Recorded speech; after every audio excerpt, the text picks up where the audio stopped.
December wind cut through Chicago, like a blade, merciless and sharp. Albert Russo sat in the back of his black Escalade outside Northwestern Memorial Hospital, finishing a phone call that would ruin someone's life. His voice was low, controlled, final. "You have until midnight to transfer the property. After that, I stop being reasonable." He ended the call without waiting for an answer. Reasonable. The word tasted like ash in his mouth. Albert Russo had never been reasonable. He'd been efficient, ruthless, and untouchable. At 38, he controlled half of Chicago's underground through sheer calculated terror and strategic intelligence. People didn't cross him. They didn't dare. The knock on his window was so soft he almost missed it. Albert's hand moved instinctively toward the gun at his hip before his brain registered what he was seeing through the tinted glass. A child. No, 2 children. Identical twin girls, maybe 4 years old, their small faces pressed against the cold window, breath fogging the glass. They were shaking violently, wearing thin pajamas covered by coats that were far too small, already soaked through with snow. He lowered the window halfway, and freezing air rushed in along with their desperation. "Sir," the first girl whispered, her lips nearly blue. "Please. Mommy won't wake up and we're so cold." The second girl, identical down to the terror in her dark eyes, added in a voice that cracked. "The nurses said we can't stay inside anymore. They said we have to leave." Albert stared at them. 4 years in the brutal machinery of organized crime had taught him to spot a con, a setup, a trap. But these children, their fear was too raw, too real. Their shivers weren't performative. The wet pajama fabric clinging to their small bodies, the way their teeth chattered between words, the absolute panic in their eyes. This wasn't theater. "Where's your mother?" His voice came out harsher than he intended. "Inside," the first girl said, pointing toward the hospital with a trembling hand. "She's sleeping in the scary room with all the machines. They said she won't wake up for a long time. Maybe never." The second girl's face crumpled. "We don't have anywhere to go. It's so cold and we're scared and we don't know what to do." Albert should have driven away. Should have told his driver to find hospital security, let the system handle 2 homeless children. He had a meeting in an hour, business that required his complete attention, decisions that would shift power, across 3 states. 2 orphaned kids weren't his problem, but something in their faces stopped him cold. Maybe it was the way they looked at him, not with the fear he was used to seeing in adult eyes, but with hope. Desperate, childish hope that the man in the expensive car would help, because adults were supposed to help. They had no idea who he was. No idea that Albert Russo was the last person they should be asking for mercy. Or maybe it was something else, something he couldn't name, but felt like recognition crawling up his spine. "Get in the car," he heard himself say. The girls hesitated for only a second before the cold won over caution. They scrambled into the heated interior, and Albert watched them collapse onto the leather seats, their small bodies still trembling, but already starting to thaw in the warmth. His driver, Marco, glanced in the rearview mirror with barely concealed shock. In 15 years of working for Albert Russo, he'd never seen his boss pick up children. "Take us inside," Albert said quietly. "I want to know what's going on." The hospital's ICU was a cathedral of beeping machines and hushed tragedy. Albert followed a nurse through sterile hallways while the twins clutched his coat, one on each side, their small cold hands gripping the expensive fabric like lifelines. The nurse kept glancing at him nervously, clearly sensing something dangerous in his presence but too professional to comment. "The patient is Angelina Torres," the nurse said, checking her clipboard. 29 years old, admitted 3 days ago with severe head trauma, broken ribs, internal bleeding. She was beaten nearly to death. Police are investigating, but she hasn't regained consciousness. Albert's jaw tightened. And the children? They've been here since she was admitted. We let them stay in the waiting room, but... The nurse's voice dropped. We can't keep them indefinitely. Social services was called, but with the holiday they're overwhelmed. The girls were supposed to be picked up this morning, but no one came. They stopped outside a room with glass walls. Through the window, Albert saw her. The world tilted. Angelina. 5 years collapsed into nothing. 5 years since she'd disappeared from his life without explanation, leaving only a note that said, "I'm sorry. You'll understand someday." 5 years of forcing himself not to look for her, not to use his resources to track her down, because if she wanted to be gone, he'd respect that. She was barely recognizable. Her face was swollen, bruised purple and black. Tubes ran from her arms, her mouth, machines monitoring every fragile breath. But it was her. The curve of her cheekbone, the shape of her hands resting on the white sheets. He'd memorized those details in the 6 months they'd had together before she vanished. "Mommy's sleeping," one of the girls whispered, pressing her face against the glass. "She's been sleeping for so long." Albert's brain was moving too, fast connecting pieces he didn't want to see. The twins. 4 years old. Dark hair. Dark eyes that matched his own in the reflection of the glass. "No." "What are your names?" he asked, his voice carefully controlled. "I'm Amy," the girl on his left said. "Lily," said the other. "And your last name?" "Torres, like Mommy." "Not Russo." "Of course not." Angelina had made sure of that. "How old are you?" "We just turned 4, Amy said proudly. "Our birthday was in March." Albert did the math, automatically. Conception would have been June. 5 years ago, right before Angelina disappeared. He looked at the girls again. Really looked. The shape of their faces, the set of their jaws, the way they stood, even at 4 years old, with a certain stubborn tilt to their chins that he saw in the mirror every morning. "Sir?" Lily tugged his coat. "Can we stay with you? Just until Mommy wakes up? We promise we'll be good. We'll be so quiet you won't even know we're there." Amy nodded, desperately. "Please, we don't have anywhere else." Albert Russo had made a career out of cold calculation, but standing in that hospital corridor with 2 children who might be his daughters, looking at a woman he'd never stopped loving, lying broken in a hospital bed, every carefully constructed wall inside him began to crack. "Yeah," he said quietly, kneeling down to their level. His knees protested against the cold floor, but he stayed there, looking into their frightened faces. "You can stay, with me." The relief that flooded their small faces nearly broke him.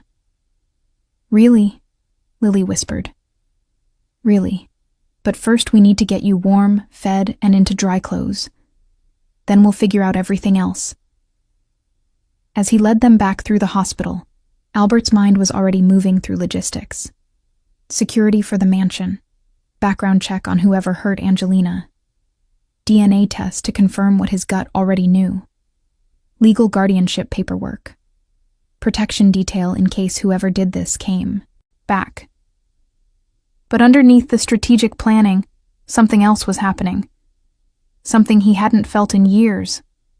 The twins' hands in his, their complete trust in a stranger. The way they looked up at him like he could fix everything. It terrified him more than any rival ever had. Because Albert Russo knew how to destroy empires. He had no idea how to protect 2 4-year-old girls. But as they stepped out into the freezing Chicago night, and he lifted them both into his car, wrapping his coat around their shivering bodies, he knew one thing with absolute certainty. Anyone who tried to hurt these children would learn exactly why people feared his name. The mansion was silent when they arrived. Albert's estate sat 30 minutes outside downtown Chicago, hidden behind iron gates and mature oak trees that had witnessed 100 winters. The house itself was a monument to wealth and isolation. 3 stories of stone and glass, modern architecture softened by warm lighting that spilled through floor-to-ceiling windows. Amy and Lily pressed their faces against the car window as they drove up the long driveway, their eyes wide. "Is this a castle?" Amy whispered. "Do you live here all by yourself?" Lily asked, turning to look at Albert with something like concern. That question landed harder than it should have. "Yes," he said simply. "That's sad," Lily decided. "Houses should have families."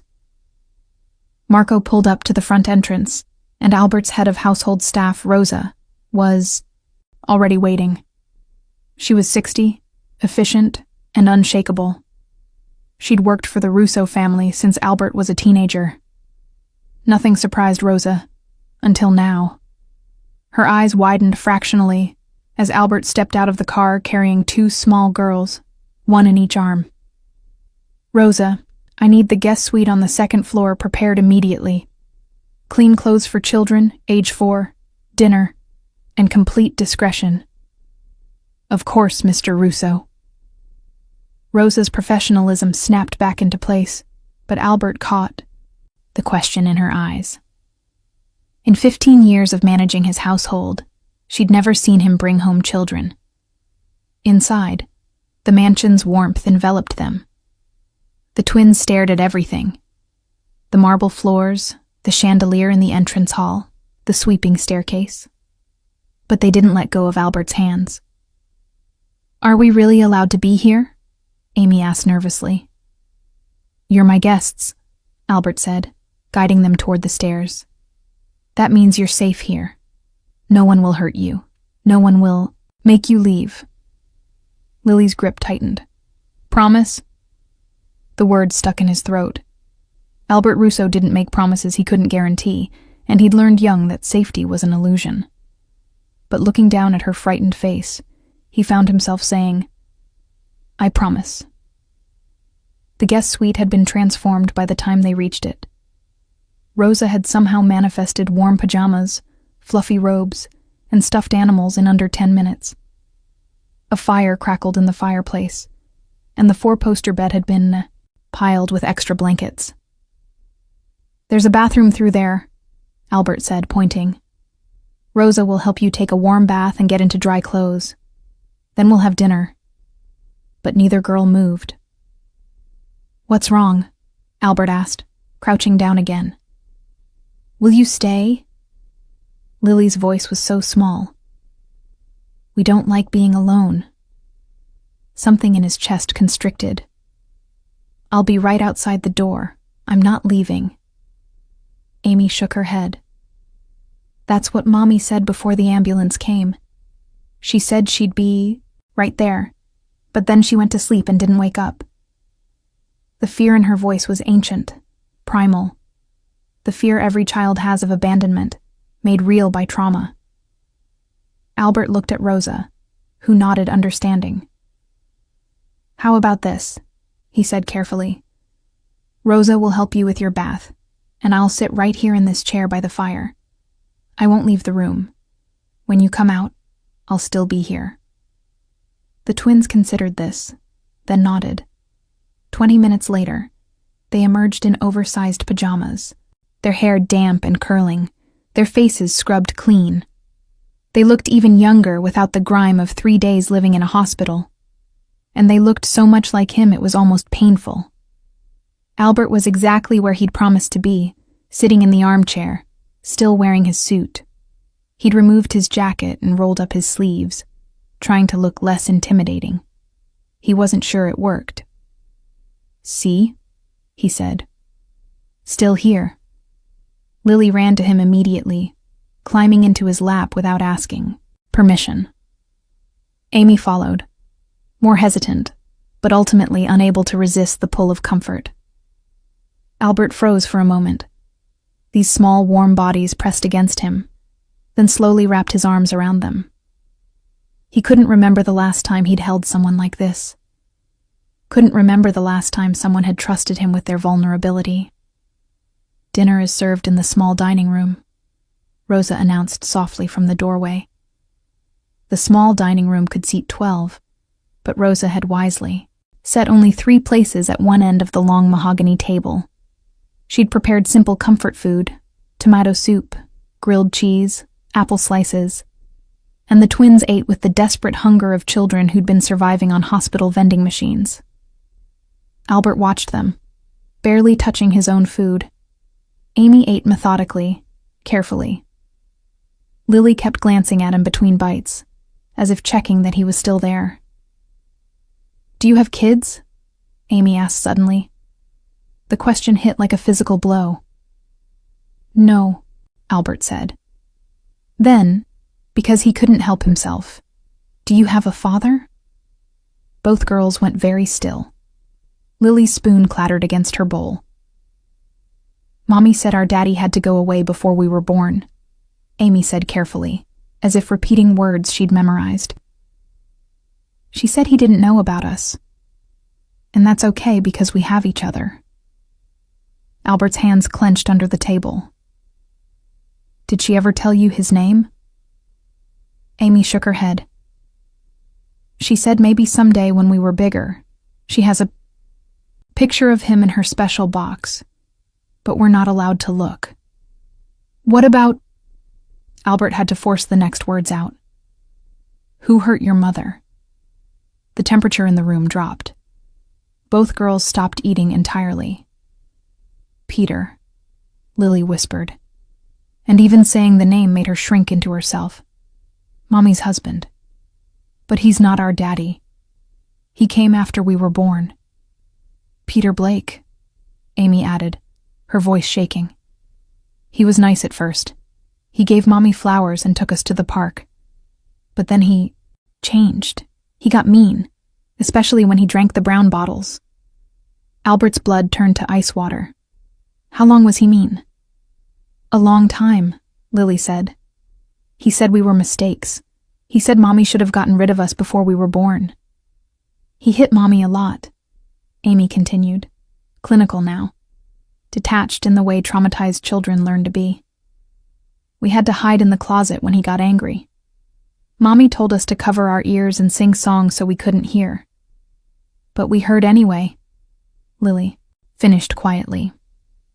Albert's vision blurred red at the edges. He wanted to ask more, needed to know everything, but the girls were starting to shake again, their breathing quickening with panic. "Hey," he said gently, using every ounce of control he possessed to keep his voice calm. "You're safe now. Peter isn't here. He can't hurt you or your mother anymore." "How do you know?" Amy challenged, and there was so much fear beneath her defiance. "Everyone said we'd be safe before, but he always found us." Albert leaned forward, holding both their gazes. "Because I won't let him. And when I make a promise, I keep it." The certainty in his voice seemed to reach them. The shaking eased slightly. After dinner, Albert carried them back upstairs. They were drooping with exhaustion, but when he tried to put them in the bed, they both clung to him. "Will you stay?" Amy asked. "Just until we fall asleep?" Albert looked at the bed, at these 2 small girls who were probably his daughters, who'd been terrorized and abandoned and were now asking him, a man who dealt in violence and fear, to keep the nightmares away. "I'll stay," he said. He sat on the edge of the bed, and they curled up on either side of him, their small bodies pressed against his legs. He'd never felt more out of his depth. He knew how to negotiate million-dollar deals, how to orchestrate complex operations, how to dismantle rival organizations piece by piece.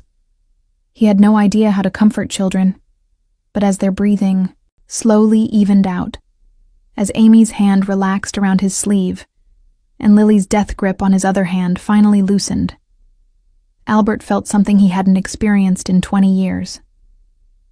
Purpose that had nothing to do with power.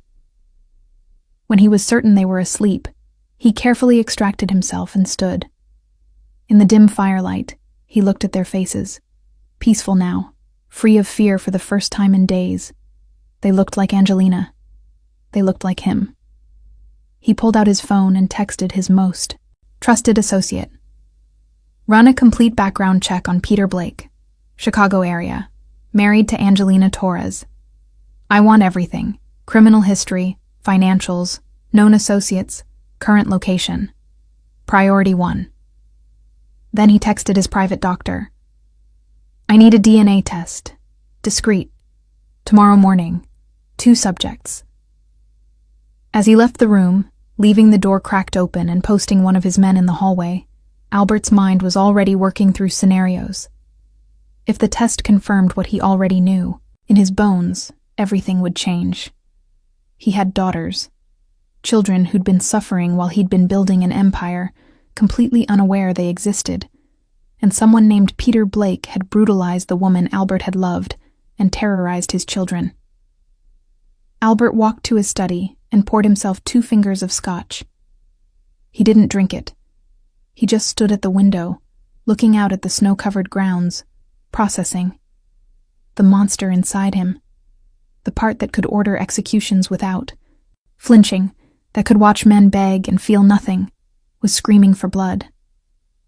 Demanding he find Peter Blake and introduce him to every method of suffering Albert had learned in 2 decades of warfare.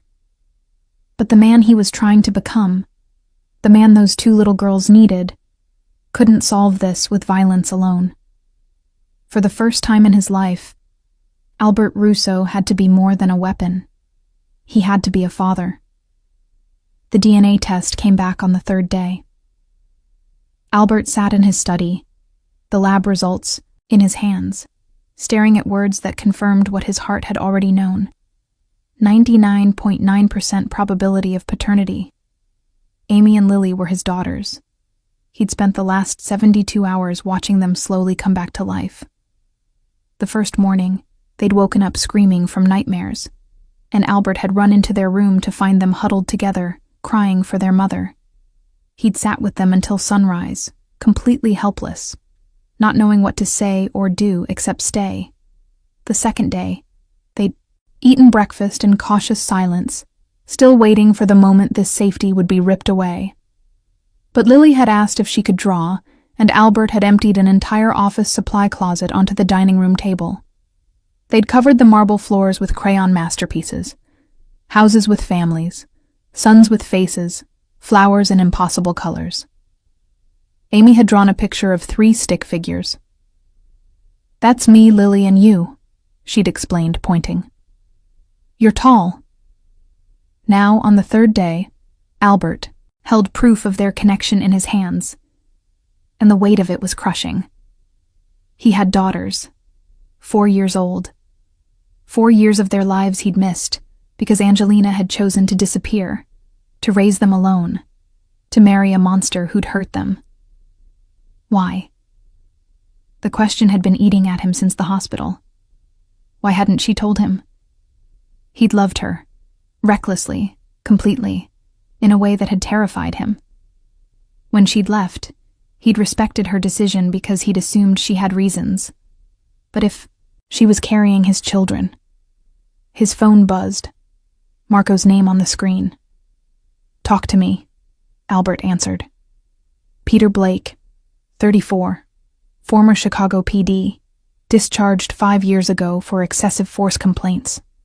3 domestic violence calls from neighbors at his last address, all dropped when the victim refused to press charges. Married Angelina Torres 2 years ago. He's got gambling debts north of 50 grand with some very ugly people. Albert's grip tightened on the phone. Current location. That's the problem, boss. He disappeared the same day Angelina was admitted to the hospital. Hasn't been seen since. His apartment's cleared out. He's in the wind. Find him. Already on it. But Albert... Marco's voice dropped. Word on the street is he's asking around about you. Someone saw the girls leaving the hospital with you. He knows.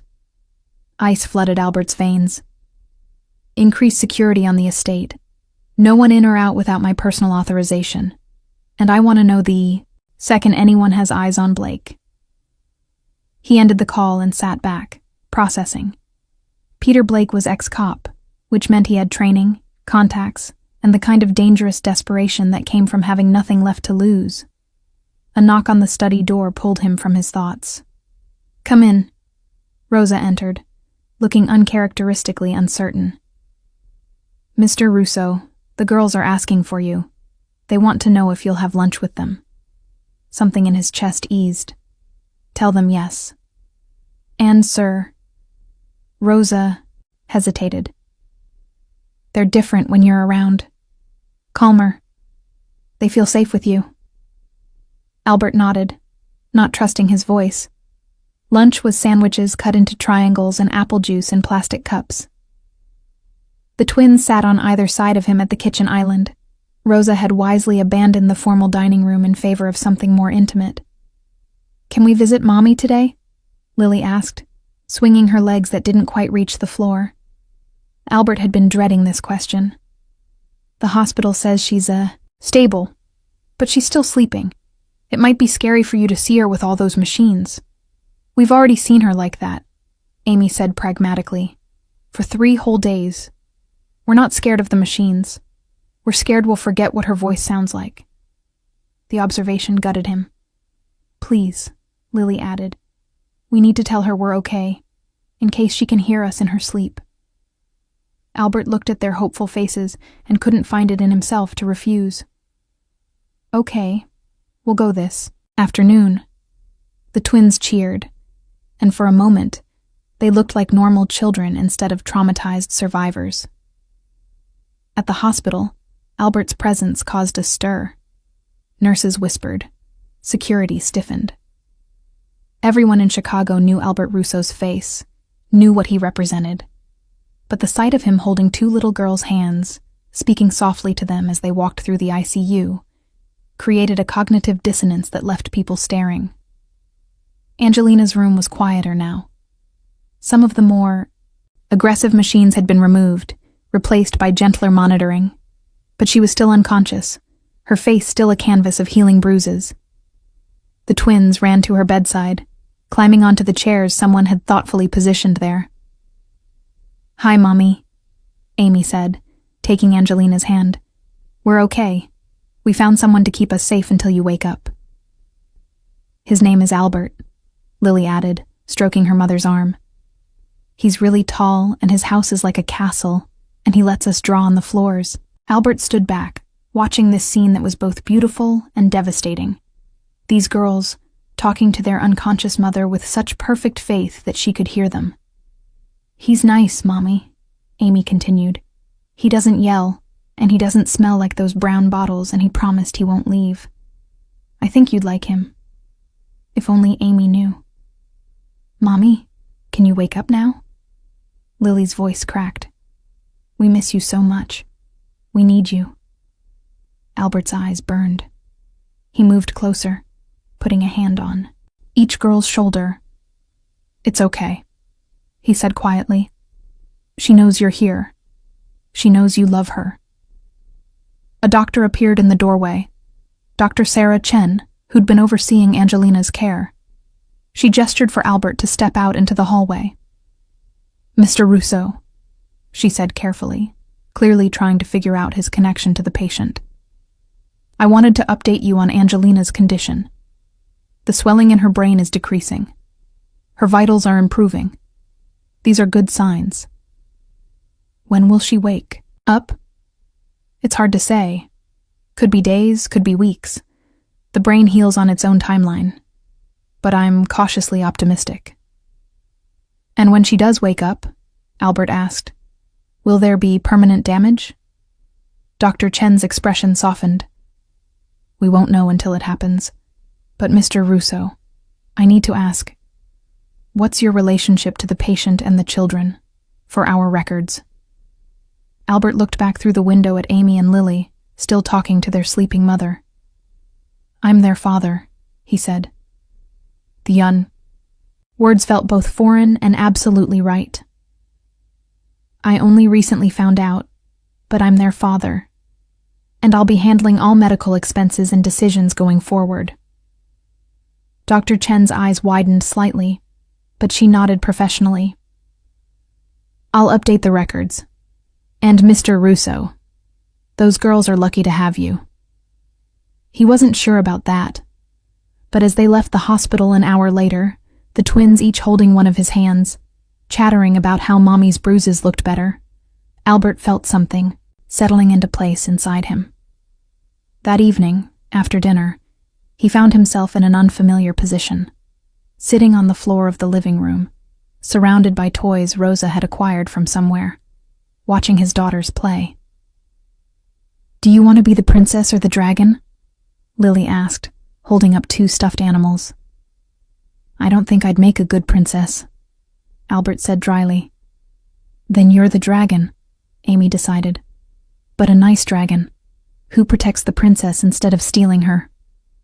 A nice dragon who protects. Albert could work with that. They played for an hour, and Albert found himself laughing, actually laughing, at their imaginative stories. Lily narrated everything dramatically. Amy directed the action with serious precision. When they started yawning, he carried them upstairs for bed. The routine was becoming familiar.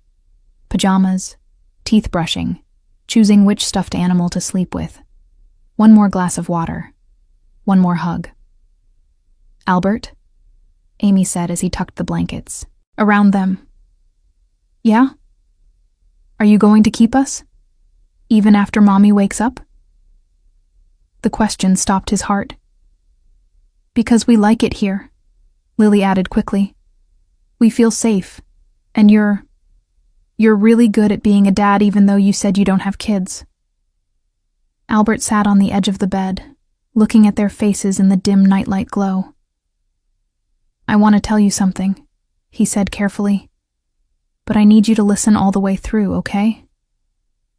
They nodded, suddenly serious.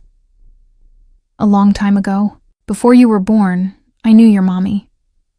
We cared about each other very much. But then she had to go away, and I didn't know she was going to have you. I didn't know you existed." Amy's eyes went wide. "You're our daddy?" "The DNA test says yes. You're my daughters." Lily processed this for a moment. "Is that why we look like you?" Amy said our eyes are the same. "That's exactly why." "So?" Amy worked through the logic. "When Mommy wakes up, we won't have to go away? We can stay with you? Like a real family?" "If that's what you want, and if that's what your mother agrees to, then yes. You'll never have to be scared again. You'll never have to hide in closets or cover your ears. I'll make sure of it." Both girls launched themselves at him, wrapping their small arms around his neck with such force he almost toppled backward. "We want to stay," Lily whispered against his shoulder. "We want you to be our daddy." Albert held them, these small, fierce humans who'd chosen to trust him, and felt years of ice cracking inside his chest. "Then that's what I'll be," he said quietly. "Your daddy, for as long as you'll let me."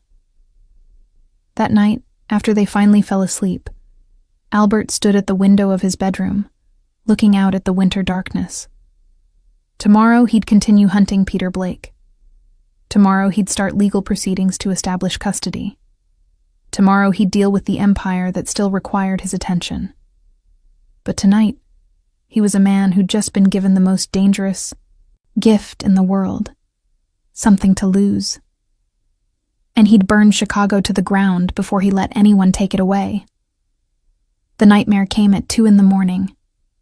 Albert woke to screaming, raw, terrified, the kind that pierces through walls and sanity. He was out of bed and running before his brain fully engaged, his hand automatically reaching for the gun he'd started keeping in the nightstand. The twins' room was chaos. Both girls were sitting up in bed, screaming for their mother, their small bodies rigid with terror. Amy had wet the bed, Lily was hyperventilating, her breath coming in sharp gasps. Hey, I'm here, Albert said, holstering the gun and moving to them quickly. You're safe. It was just a dream. But they couldn't hear him through their panic. Lily's breathing was getting worse, her lips starting to turn blue. Albert recognized the signs of a panic attack. He'd had enough of his own to know. Lily, look at me. Look right at me. He cupped her small face in his hands, forcing her unfocused eyes to meet his. Breathe with me. In through your nose. Slow, that's it. Out through your mouth. Good. Again. In and out. He breathed with her, exaggerated and slow, until her breathing started to match his. Amy had stopped screaming but was crying silently, rocking back and forth. Can you tell me what you dreamed about? Albert asked gently once Lily could breathe again. The bad man, Amy whispered. Peter. He found us and he was so angry and he hurt Mommy again. And you weren't there to stop him, but I am here, Albert interrupted firmly. Right here, and no one is going to hurt you. Not Peter. Not anyone. You don't know that, Lily's voice rose, edging back toward hysteria. He always comes back. He always finds us. Mommy tried to keep us safe before and he still hurt her. Albert's heart cracked. These children had been living in terror for so long that safety felt like a lie. Come with me, he said, making a decision. He led them through the quiet mansion, down the stairs, past the formal rooms they'd only glimpsed. They went all the way down to the basement level, a place he never took anyone. His security center. Banks of monitors showed every angle of the estate. Motion sensors, pressure plates, thermal imaging. 3 guards on duty, rotating shifts. The perimeter was lit up like daylight on the screens. See this? Albert said, pointing to the displays. This is every entrance to the property, every window, every door, every possible way someone could try to get in. And see these people? He indicated the guards. They work for me. Their only job is to keep you safe. And if somehow, someone got past all of this, they'd still have to go through me. Amy and Lily stared at the screens, their fear slowly giving way to cautious wonder. No one's ever getting close enough to hurt you, Albert continued. You understand?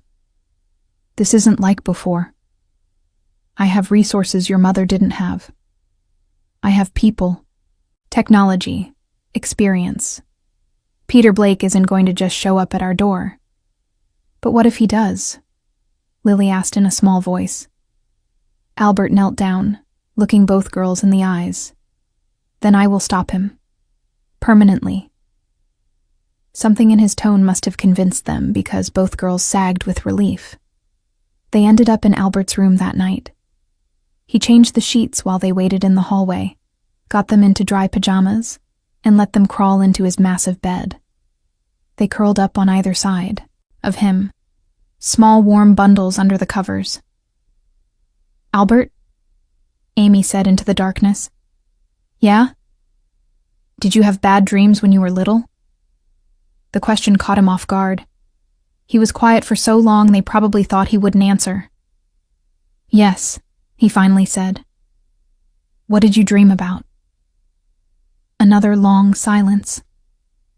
Albert had spent 25 years not talking about his childhood, not thinking about it, burying it under power and control and carefully constructed walls. But these were his daughters, and they'd shared their nightmares with him. I dreamed about my father, he said quietly. He wasn't a good man. He drank, like Peter. And when he drank, he got angry. At my mother. At me. Both girls had gone very still, listening.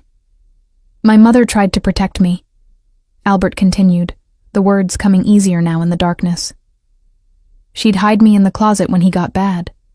Tell me to cover my ears and sing songs. Like our mommy did, Lily whispered. Yeah, like your mommy. But one night, when I was 7, she couldn't hide me fast enough. My father was too drunk, too angry. I tried to stop him from hurting her, and Albert's throat tightened. He broke my arm. 2 places. Amy's hand found his in the dark, squeezing tight. My mother took me to the hospital and told them I fell downstairs. I was too scared to tell the truth. We went home, and it happened again. And again. For 3 more years. What happened when you were 10? Lily asked. Albert exhaled slowly. My father came home drunk and angry. My mother tried to calm him down, but it didn't work. He started hitting her, and she fell. Hit her head on the kitchen table. He paused, the memory still vivid after 28 years. She didn't get back up. She died? Amy's voice was barely audible. Yes. And my father, he realized what he'd done, and he ran. Left me there with her. The neighbors found me hours later, still trying to wake her up. That's so sad, Lily whispered, and he felt her small body press closer to his side. I went into foster care after that, bounced around different homes for a few years. None of them were good. Some were worse than home had been. How did you get away? Amy asked. I got big, got strong. At 16, I ran away and never went back. I promised myself 2 things that day. I would never be weak enough to be hurt again, and I would never ever let anyone hurt a child while I had the power to stop it. The room was quiet except for their breathing. Is, that why you helped us? Lily asked. Because of your promise? Partly, Albert admitted, but also because you're mine, and I protect what's mine. We're glad you found us, Amy said, her voice thick with sleep. Even though Mommy's hurt and Peter's out there somewhere and we're scared, we're glad we knocked on your car window. Me too, sweetheart. Me too. They fell asleep like that, the 3 of them tangled together in the darkness. And for the first time since his mother died, Albert let himself feel the grief he'd locked away. Not just for the boy he'd been, but for the years he'd missed with his daughters, for the suffering they'd endured while he was building an empire instead of a family. The next morning, he called Dr. Chen. I need to ask you about trauma, he said. In children, how long does it take to heal? That depends on many factors, Dr. Chen said carefully. The severity of the trauma, the consistency of their new environment, whether they receive professional help. Why? Because my daughters have nightmares, panic attacks. Amy wet the bed last night for the first time since they arrived. I need to know how to help them. Mr. Russo, what you're describing is very normal for children who've witnessed domestic violence. Their sense of safety has been shattered. Rebuilding that takes time, consistency, and usually therapy. Then set it up. Whatever they need. The best child trauma specialist in Chicago. I can make some recommendations, Dr. Chen said. But Mr. Russo, you should know, healing isn't linear. They might get better, then worse again when a trigger happens. You'll need patience. I have patience, Albert said, surprising himself with the truth of it. That afternoon, he took the girls back to the hospital. They'd been asking to see Angelina every day, and Albert had learned that sometimes the best thing he could do was say yes. This time, he stayed in the room with them instead of waiting in the hallway. He watched them talk to their unconscious mother, telling her about their week, about the mansion, about their new rooms that Rosa was helping them decorate, about their father. Mommy, Albert is really our daddy, Amy explained, holding Angelina's hand. We did a science test and everything. He knew you before, a long time ago. Did you know we look like him? Albert's chest tightened. He wondered what Angelina would say when she woke up. If she'd be angry that he'd taken the girls. If she'd hate him for the choices she'd made being revealed. If she'd still love him after 5 years of silence.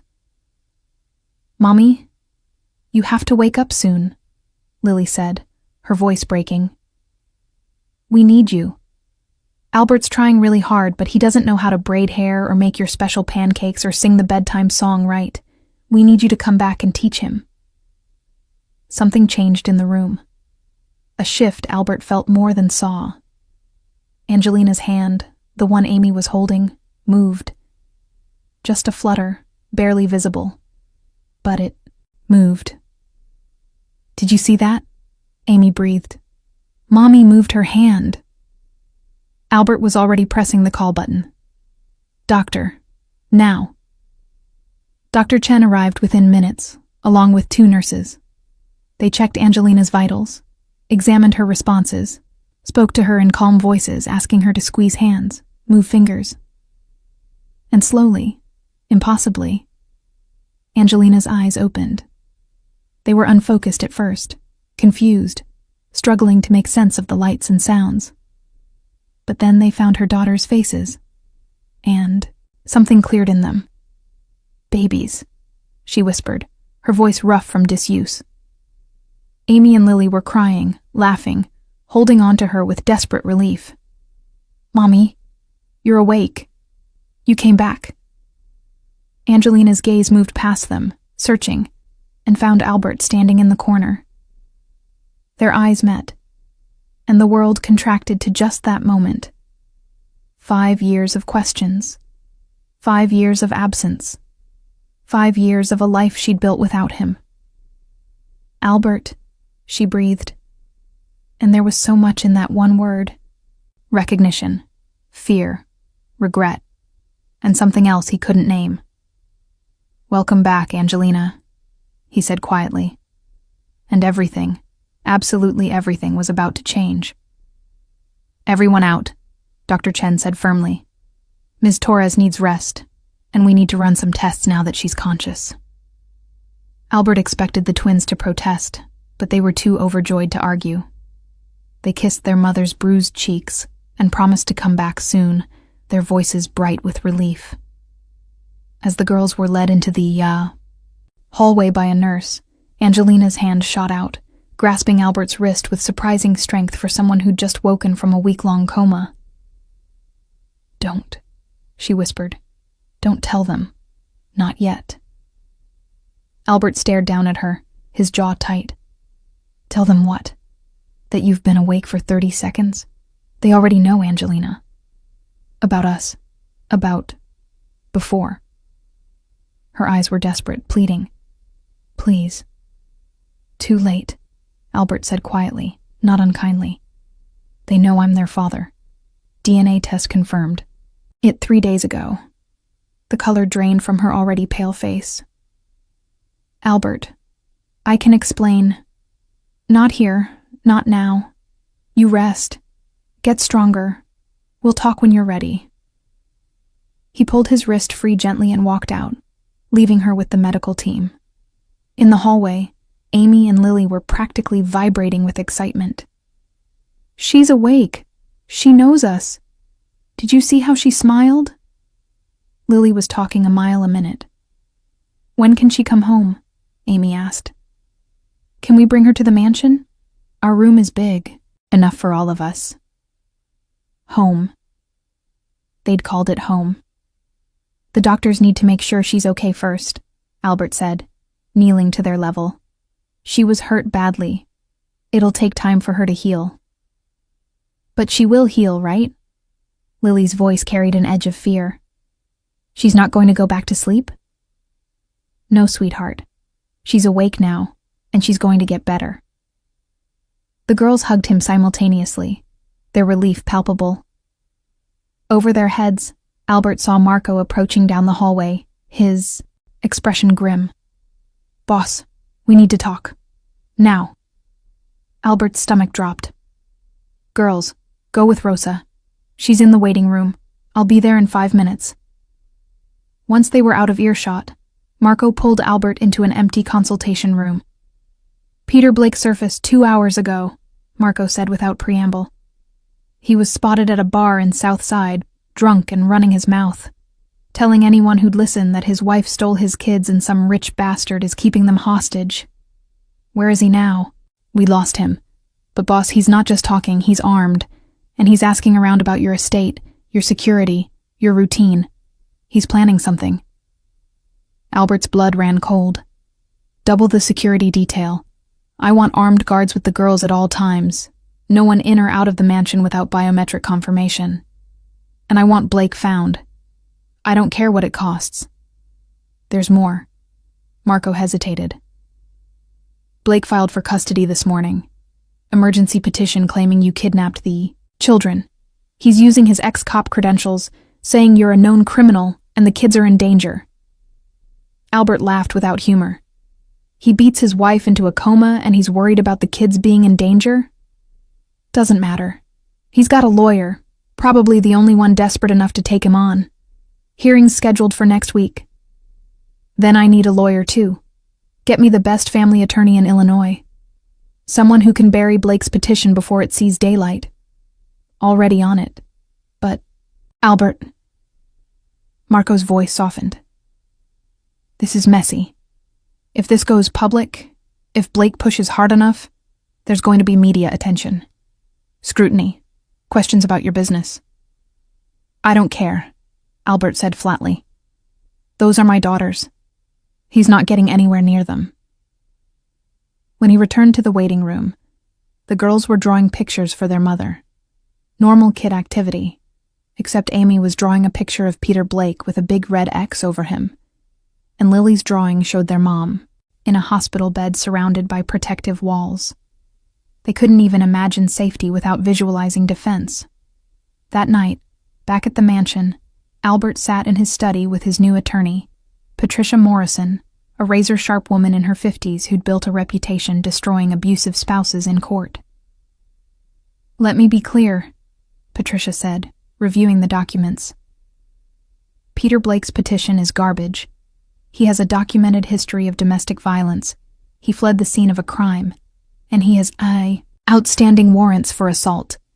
No judge with half a brain would grant him custody. So what's the problem? The problem is you, Mr. Russo. Patricia's gaze was unflinching.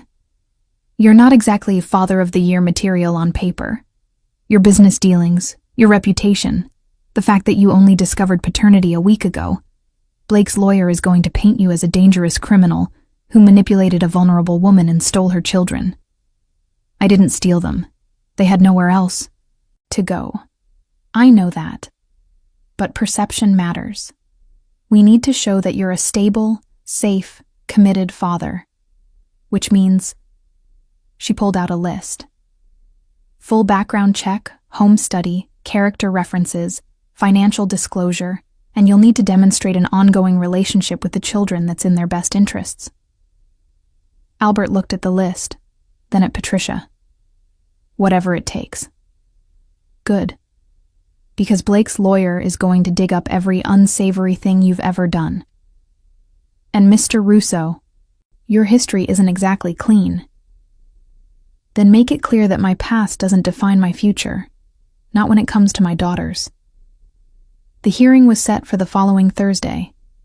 Albert spent the intervening days preparing, cooperating with the background check, sitting through the home study interview, gathering character references from people who'd never seen this side of him. Rosa wrote a glowing letter about his transformation. Dr. Chen provided medical documentation showing Angelina's injuries and the twins' trauma. The therapist he'd hired for the girls submitted a report showing their positive adjustment to his care. But none of it stopped the dread coiling in his stomach. The night before the hearing, he couldn't sleep. He walked the mansion's hallways, checking security feeds, double-checking that the guards were alert. At 3 a.m, he found himself outside the twins' door. He eased it open quietly. They were tangled together in sleep, Lily's arm thrown over, Amy's chest, both clutching stuffed animals. Safe. Peaceful. Everything he'd never been at their age. Can't sleep either? Albert turned to find Angelina standing in the hallway, leaning heavily on a walker. She'd been released from the hospital 2 days ago and was staying in the mansion's ground-floor guest suite. Too weak to climb stairs, too vulnerable to be anywhere else. "What are you doing up?" Albert asked quietly, pulling the twins' door almost shut. Pain medication wore off. "I was going to the kitchen for water." She studied his face. "You're terrified." It wasn't a question. "I've faced rival organizations, federal investigations, near-death situations," Albert said. "None of it scared me like the thought of losing those girls." Angelina's expression softened. "You really love them." "They're mine. Of course I love them." "You didn't know they existed a week ago." "Doesn't matter. From the moment they knocked on my car window." He stopped, swallowing hard. Everything changed. They were quiet for a moment, the weight of 5 years of silence between them. "Why didn't you tell me?" Albert finally asked, the question that had been burning in him since the hospital. "Why did you disappear?" Angelina looked away, her fingers tightening on the walker. "Because I was scared. Of you. Of your world. Of what it would mean to bring children into it." "So you married Peter Blake instead?" Albert couldn't keep the bitterness out of his voice. "How did that work out?" "I didn't know what he was," Angelina said, her voice breaking. "He seemed safe. Normal. I thought I was protecting the girls from your world, and instead I brought them into hell." Albert saw tears streaming down her face, and his anger dissolved into something more complicated. "I'm sorry," she whispered. "I'm so sorry for all of it. For leaving. For not telling you. For every choice that led to them being hurt." He could have stayed angry. Should have stayed angry. But looking at her, broken, grieving, drowning in guilt, he couldn't. "We'll talk about this later," he said quietly. "Right now, we need to focus on keeping them safe. Tomorrow's hearing." "I'm testifying," Angelina interrupted. "Patricia told me I don't have to because of my condition, but I am. Peter isn't getting near our daughters. Not while I'm breathing. Our daughters." The words did something to Albert's chest. "Okay," he said. "Then we fight him together." Angelina nodded, then hesitated. "Albert, if the judge asks the girls what they want, if it comes to choosing between me and you, it won't come to that. We're a team now, whether we like it or not." She smiled faintly. "I think I like it. Despite everything, you're good with them. Better than I expected. Low bar. Fair, but still true." She shifted her weight, wincing. "I should get back to bed. Long day tomorrow. Want help?" She looked at him for a long moment, then nodded. Albert offered his arm, and she took it, letting him support her. Wait as they walked slowly back to her room. At her door, she paused. "Thank you," she said. "For everything. For finding them in the cold. For keeping them safe. For being what they needed when I couldn't be." "You're their mother," Albert said simply. "You're what they needed most. I'm just their father," Angelina finished. "You're their father, Albert. And you're damn good at it." She disappeared into her room before he could respond. Albert stood in the empty hallway for a long moment, processing. Tomorrow he'd sit in a courtroom and let strangers judge whether he was fit to be a father. Tomorrow, Peter Blake would try to take his daughters away. But tonight, the girls were safe. Angelina was healing. And for the first time in 5 years, Albert had something worth fighting for that had nothing to do with power or territory or revenge. He had a family, and he'd destroy anyone who tried to take it away. The Cook County Courthouse was cold and impersonal, all marble and harsh, fluorescent lighting. Albert sat in the hallway outside family court, flanked by Patricia Morrison and Marco. Across from him, 50 feet away, Peter Blake lounged against the wall with his lawyer, a sweaty man in an ill-fitting suit who looked like he'd been practicing law in dive bars. Blake looked exactly like Albert had imagined. Mid-30s, average height, with the kind of face that could be charming until you looked closer and saw the cruelty in his eyes. He was sober now, dressed in a cheap button-down that didn't hide the nervous energy radiating off him. When Blake's eyes landed on Albert, his expression twisted into something ugly. "That's him," Albert heard Blake say to his lawyer, not bothering to lower his voice. "The gangster who stole my family. Look at him. Thinks he can buy anything, even other people's kids." Albert didn't react. He'd spent 20 years learning to control his impulses, to calculate before striking. But inside, the monster was screaming to cross that hallway and show Blake exactly what happened to men who hurt children. Patricia put a hand on his arm. "Don't. That's exactly what he wants. He's trying to provoke you." "It's working."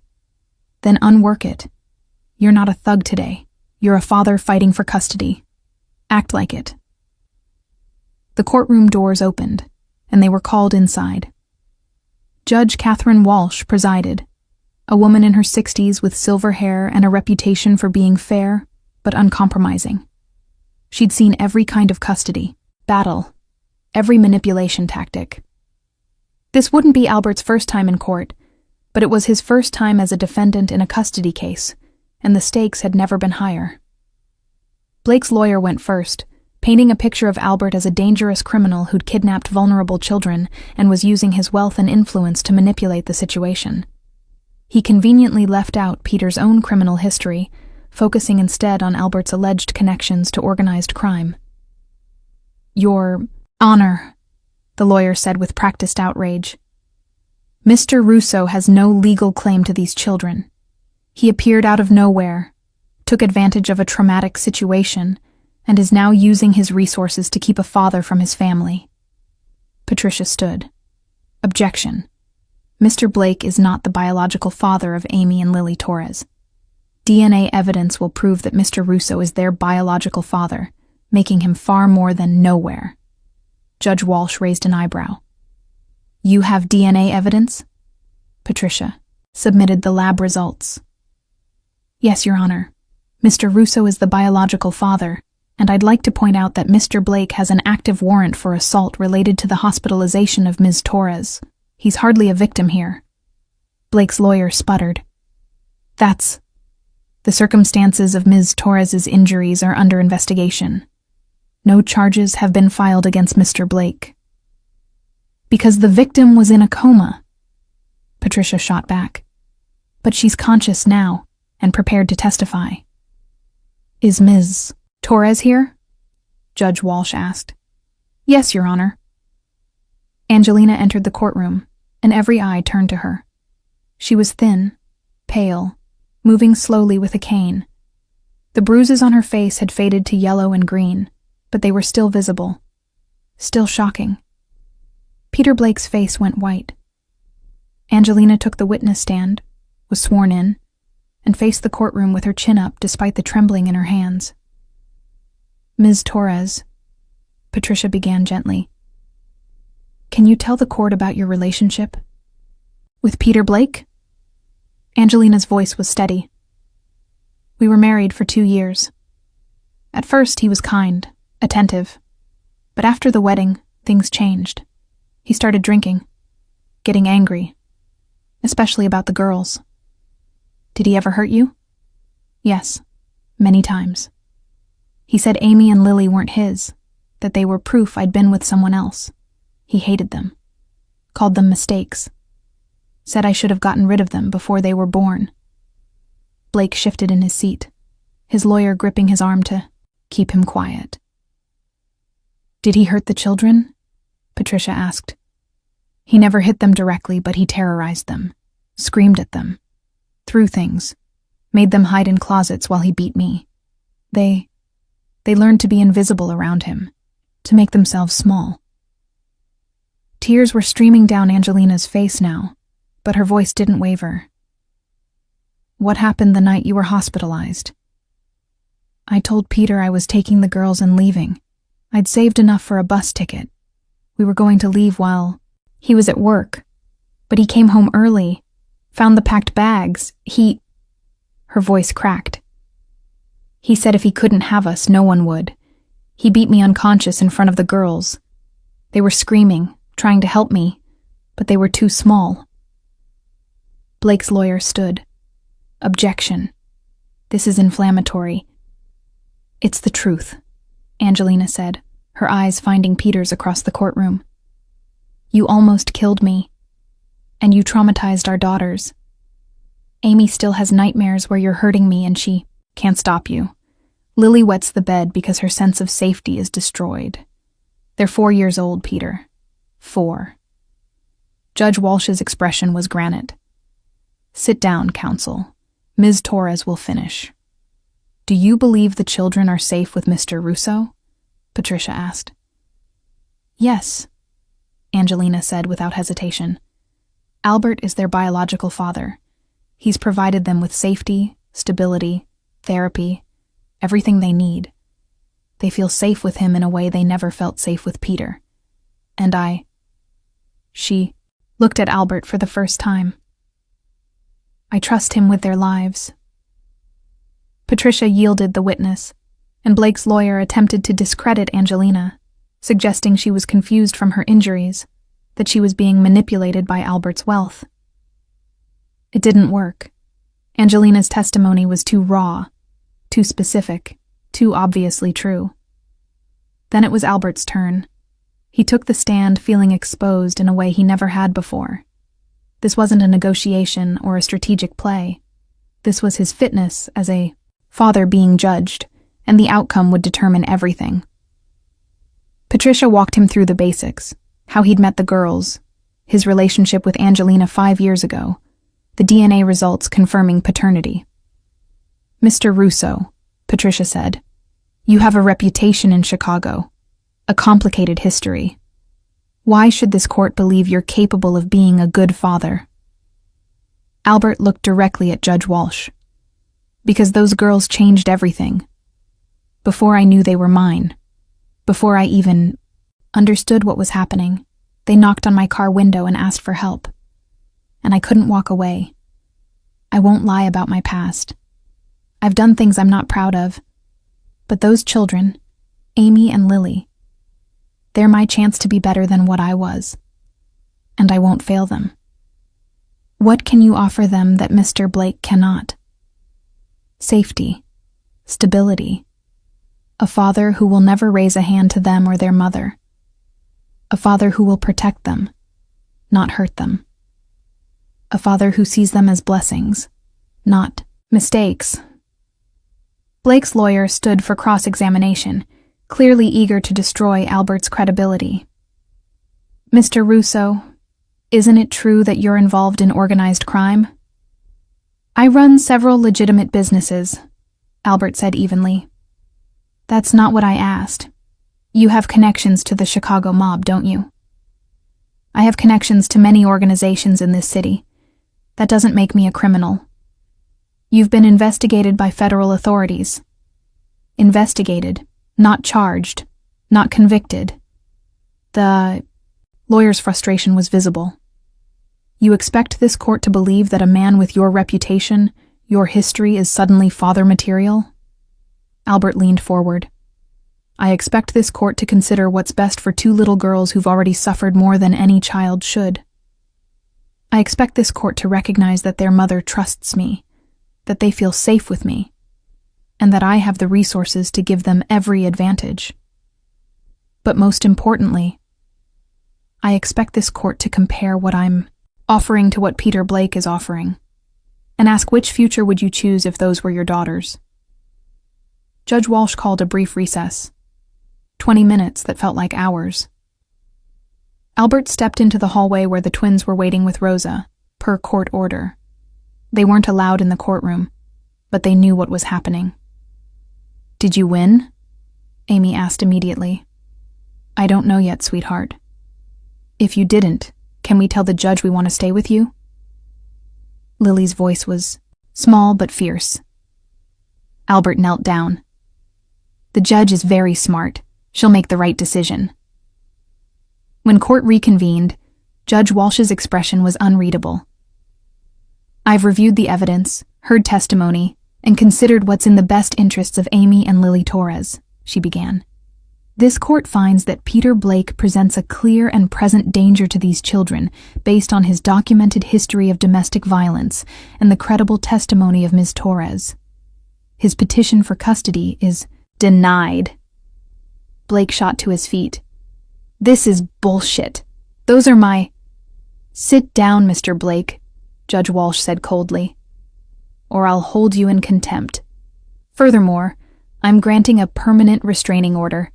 You are not to come within 500 feet of the children, Ms. Torres or Mr. Russo. She turned to Albert. As for you, Mr. Russo, your past concerns me, but your DNA results, Ms. Torres's testimony, and the clear bond these children have formed with you cannot be ignored.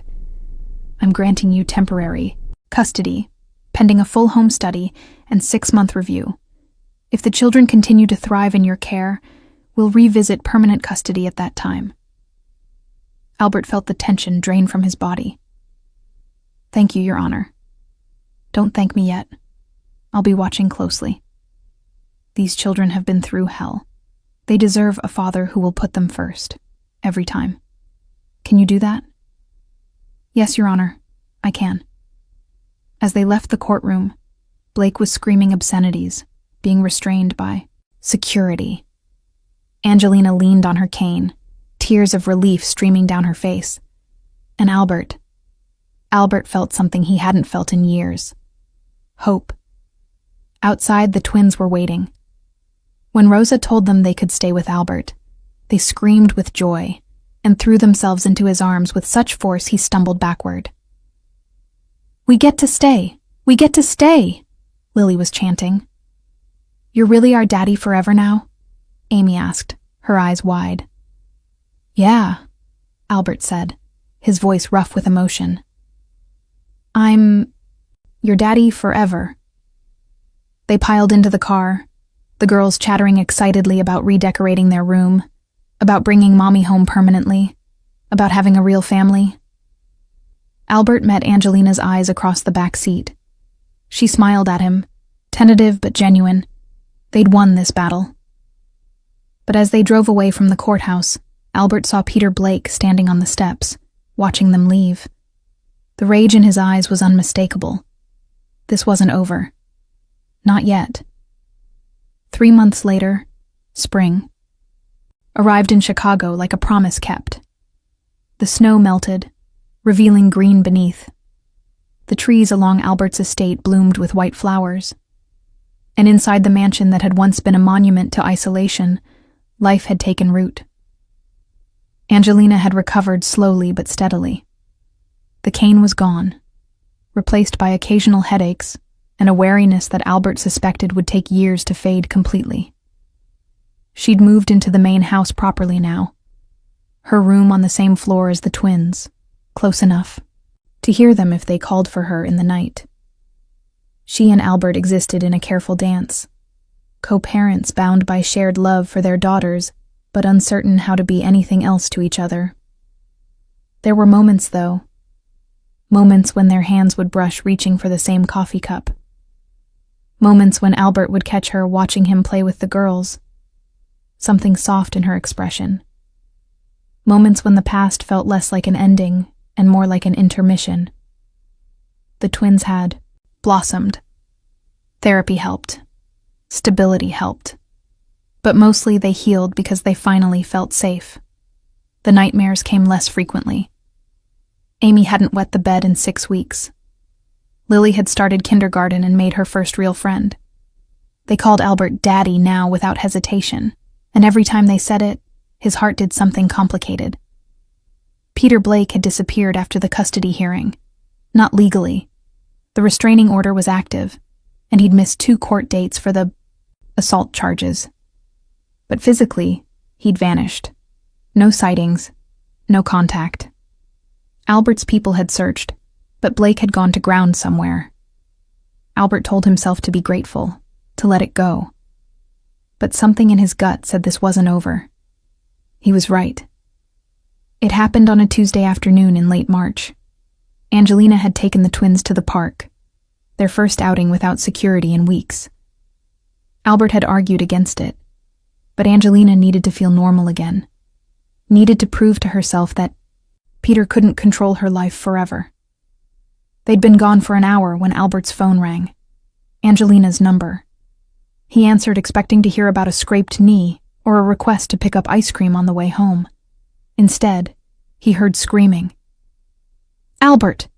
Angelina's voice was pure panic. "He's here. Peter's here. He's trying to take the girls." Albert's blood turned to ice. "Where exactly are you?" "Lincoln Park by the..." The line cut off into chaos.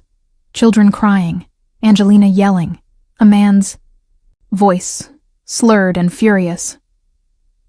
Albert was already moving, phone to his ear, barking orders to Marco. "Lincoln Park, now, every man we have. Blake's trying to take the girls." He made it to the park in 12 minutes that felt like 12 hours. His car screeched to a stop near a crowd that had gathered, parents pulling their own children away from whatever was happening in the center. Albert shoved through the crowd and saw red. Peter Blake had Lily in his arms, trying to drag her toward a beat-up sedan. The little girl was screaming, fighting with everything she had. Amy was on the ground, crying, her knee bleeding. And Angelina. Angelina was between Blake and the car, her body a shield despite her terror. "She's mine," Blake was yelling, drunk and desperate. "My daughter. You can't keep her from me." "She's not yours," Angelina screamed back. "You're not on the birth certificate. You have no rights. I raised her. I fed her. He didn't finish because Albert was suddenly there, his hand clamping around Blake's wrist with crushing force. "Let her go." Blake's head whipped around, his eyes widening when he saw Albert. For a second, fear broke through the alcohol haze. Then stupid bravado took over. "This is my family," Blake slurred. "You can't just take them because you're rich. I have rights." "You gave up your rights when you put Angelina in a coma," Albert said, his voice deadly calm. "You gave up your rights when you terrorized 4-year-old girls. Now let go of my daughter before I break every bone in your hand." Blake's grip loosened slightly, and Albert scooped Lily away from him, passing her to Angelina. Then he turned back to Blake. Every instinct screamed to hurt him, to make him pay for every bruise on Angelina's face, every nightmare the twins had, every moment of fear they'd lived through. Albert could feel the monster inside him clawing for release, demanding blood. But Lily was watching. Amy was watching. And Angelina was watching. He'd promised to be better than his past. "You're done," Albert said quietly. "The police are already on their way. You violated a restraining order. You attempted kidnapping, and I have about 50 witnesses." Blake's face crumpled, the bravado collapsing into pathetic desperation. "I just wanted to see them. They're all I have." "You never had them," Angelina said, finding her voice. "You hurt them. You scared them. You destroyed any chance of being in their lives the moment you chose violence over love." Sirens wailed in the distance. Blake looked around wildly, realizing he was trapped. He lunged for Albert one last time, a clumsy swing that Albert dodged easily. Marco and 2 other security guards appeared, restraining Blake as the police arrived. The arrest was quick. Blake went into the squad car still yelling, still insisting the girls were his, still refusing to accept that he'd lost. Albert knelt where Amy sat on the ground, examining her scraped knee. "You okay, sweetheart?" "I tried to stop him," Amy said, her voice shaking. "I kicked him like you taught me in safety class. But he was too strong."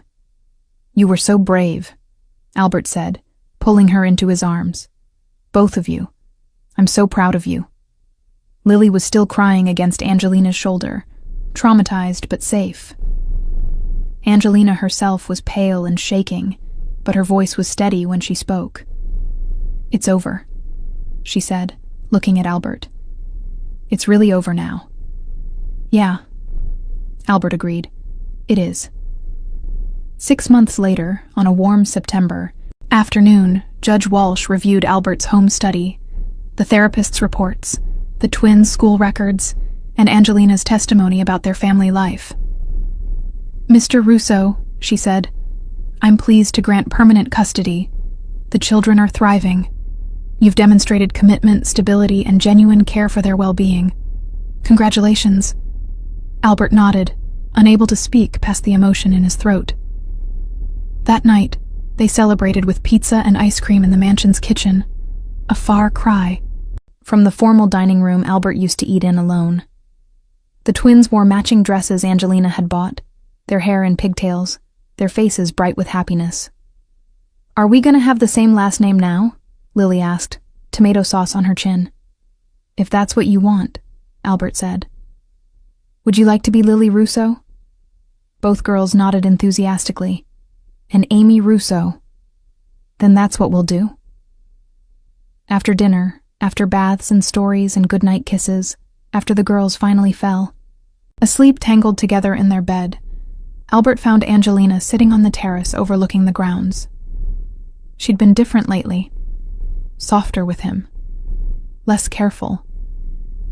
Sometimes he'd catch her looking at him the way she used to, 5 years ago, when they'd been falling in love before fear drove her away. "Thank you," she said as he joined her. "For today, for the last 6 months, for everything. They're my daughters. It's not something to thank me for." "It is, though. You didn't have to step up the way you did. You could have provided financial support and kept your distance. Instead, you became the father they needed, the father you never had." Albert was quiet for a moment. "I spent 20 years being angry at my father, angry at the world, building walls and calling it strength. And then 2 little girls knocked on my car window, and every wall I'd built just crumbled." "They have that effect," Angelina said softly. "I spent 2 years trying to protect them from your world, from who I thought you were. I was so wrong, Albert. You're not the dangerous man I was afraid of. Or maybe you are. But you're capable of so much love, so much gentleness. Only with them. With you." The words hung in the air between them. Angelina turned to look at him, and Albert saw something shift in her expression. "Albert, She stopped, searching for words. 5 years ago, I ran because I was scared. But I think I was really running from how much I loved you, how much I wanted to trust you but couldn't trust myself to choose right. And then I chose Peter, and it was the worst decision I've ever made." "You can't know that," Albert said quietly. "Maybe if you'd stayed with me, my world would have hurt you worse. Maybe—" "No." Angelina shook her head firmly. "I've had 6 months to watch you with our daughters, to see how you protect without controlling, how you love without possessing. That's not the man Peter was, and I was a fool to think you were. The dangerous choice." She moved closer, close enough that Albert could smell her shampoo, see the way her hands trembled slightly. "I don't expect anything," she continued. "I don't expect you to forgive me for leaving, or for keeping the girls from you, or for the mess I made. But I want you to know that I'm falling in love with you again, with who you are now, with the father you've become. And if someday you could—" Albert kissed her, not gently, not carefully, but like a man who'd been drowning and finally found air. Angelina gasped against his mouth, then melted into him, her hands fisting in his shirt. When they finally broke apart, both breathing hard, Albert rested his forehead against hers. "I never stopped," he said roughly. 5 years, Angelina. I never stopped loving you. Then why didn't you look for me?" "Because you asked me not to. Your note said I'd understand someday. I thought you'd found someone better, someone safer. I didn't know about the girls." Angelina's eyes filled with tears. "I'm so sorry. For all the time we lost. Stop," Albert said, wiping her tears with his thumb. "We can't change the past. But we have right now. We have our daughters sleeping upstairs. We have a future we can build together. If that's what you want." "It's all I want," Angelina whispered. They stood there on the terrace as the sun set over Chicago. 2 broken people who'd found their way back to each other through the love of 2 little girls, who'd refused to let either of them stay lost. 8 months later, Christmas Eve. The mansion was transformed. Lights sparkled on a massive tree in the living room. Stockings hung on the mantel, 4 of them now, embroidered with names: Albert, Angelina, Amy, Lily. The air smelled of sugar cookies and pine and something that felt suspiciously like happiness. Amy and Lily, now 5 years old, were in their matching pajamas, bouncing with barely contained excitement as they helped Angelina arrange cookies for Santa. Albert watched from the doorway, struck by the surreality of it all. A year ago, he'd been alone in this house. Christmas just another day, marked by empty tradition. Now it was chaos and laughter and sticky fingers and arguments over who got to put the star on the tree. Now it was home. "Daddy!" Lily called, noticing him. "Come help! We need someone tall to put the cookies on the high shelf so Santa doesn't miss them."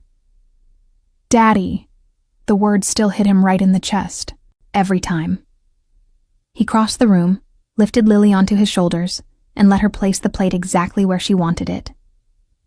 Amy directed the whole operation with serious precision, making sure everything was perfect.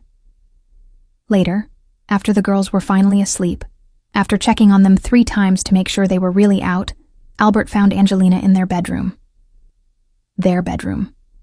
She'd moved in officially 2 months ago, and Albert still sometimes woke up surprised to find her there, warm and real beside him. "They're asleep," he reported. "Finally." Angelina smiled, reaching for him. "Come here." He went, letting her pull him down onto the bed, wrapping his arms around her. "I have something to tell you," she said, and there was something in her voice that made Albert's heart skip. "What?" She took his hand and placed it on her stomach. "We're pregnant." The world stopped. Are you serious?" 8 weeks. I found out yesterday. I wanted to wait until Christmas to tell you." Albert's hand remained on her stomach, his mind racing. Another child. Another chance to get it right from the beginning this time. Another piece of the family he'd never let himself dream of having. "Albert?" Angelina's voice held a trace of worry. "Say something." He kissed her, slow and deep, and full of every emotion he couldn't put into words. When he pulled back, his eyes were wet. "Best Christmas gift ever," he said roughly. Angelina laughed, the sound bright and free. "The girls are going to lose their minds when we tell them. They're going to be amazing big sisters." They lay there in the dark, Angelina's head on his chest, his hand still resting on the place where their future was growing. Outside, snow began to fall, soft and white and pure. Inside, Albert Russo, former enforcer, mob boss, man who'd built an empire on fear, held his family close and finally understood what power really meant. Not control, not dominance, not the ability to hurt. Power was this moment, this love, this choice to be better than his past, stronger than his demons. worthy of the trust these people had placed in him. The little girls upstairs who'd knocked on his car window on the coldest night of winter had saved him in ways they'd never understand. They'd given him purpose, given him love, given him a reason to fight for redemption instead of revenge. And he would spend the rest of his life making sure they never regretted it. Sometimes, salvation comes from the most unexpected places. Sometimes it knocks on your car window in the freezing dark, two small hands pressed against the glass, asking if you can help. Albert Rousseau learned that strength isn't measured by who fears you. It's measured by who feels safe enough to fall asleep in your arms. It's measured by choosing to kneel down to a child's level and promising, "You're safe now." And Angelina learned that trust isn't about finding someone who'll never hurt you. It's about finding someone who'll fight like hell to protect you when the rest of the world tries. Maybe that's what family is. Not perfection. Not safety guaranteed. Just people who choose each other every single day and refuse to let go even when it would be easier to walk away. Even in the darkest moments when everything seems lost, there's always a chance for redemption. A chance to choose differently. A chance to become more than your past. You just have to be brave enough to open the door when someone knocks,